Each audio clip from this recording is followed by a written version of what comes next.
Rumah Kepala Kampung Gunung Agung, Kecamatan Terusan Nunyai, Kabupaten Lampung Tengah ludes dibakar massa, Sabtu, 17 Mei 2025.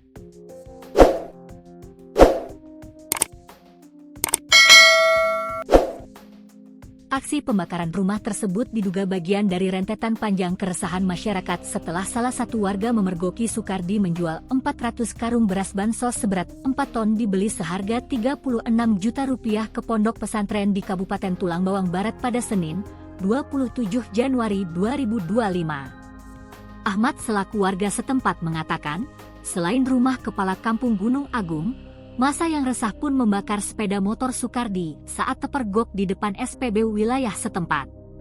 Rumah Pak Lurah dibakar, motor dibakar di depan POM, katanya kepada Tribun Lampung, Co.id, Sabtu, 17 Mei 2025. Infonya sih warga setempat tersulut emosi, masalah komentar di medsos tentang penyelewengan bansos Desa Bandar Agung, terang Ahmad.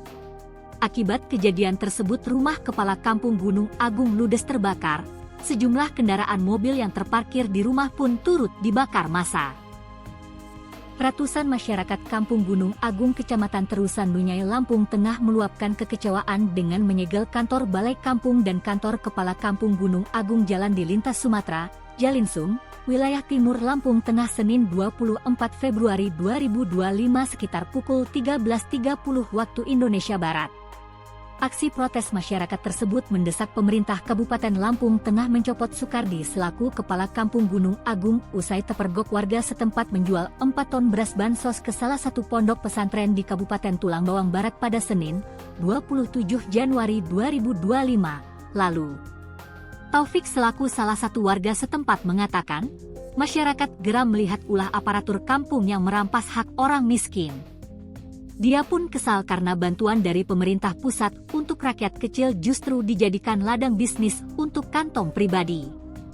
Taufik mengaku, seluruh beras bansos yang dijual Kepala Kampung Gunung Agung lebih dari 50 ton. Total sudah 4 kali Kepala Kampung Gunung Agung menjual beras bansos. Terakhir dia terpergok menjual 4 ton beras kemasan 10 kg ke Tulang Bawang Barat, kata Taufik, Selasa, 25 Februari 2025. Sebagai bentuk kekesalan, warga menggelar aksi di kantor Pemkab Lampung Tengah dan dilanjutkan dengan melakukan penyegelan kantor Kepala Kampung Gunung Agung. Menanggapi aksi masyarakat, Camat Terusan Nunyai Luberto Fabioca mengatakan, pihaknya sudah melarang aksi penyegelan, namun aksi masyarakat tidak bisa dibendung. Menanggapi tuntutan masyarakat, Luberto mengatakan pihaknya tidak bisa melakukan pencopotan Kepala Kampung Gunung Agung secara langsung. Kalau kami selaku pemerintah daerah, tentunya ada aturan yang harus kami taati terkait pemberhentian Kepala Kampung. Saat aksi kemarin Asisten 2 selaku perwakilan Bupati dan Kadis Pemka sudah menjelaskan ke masyarakat terkait mekanisme pencopotan Kepala Kampung, ujar Luberto.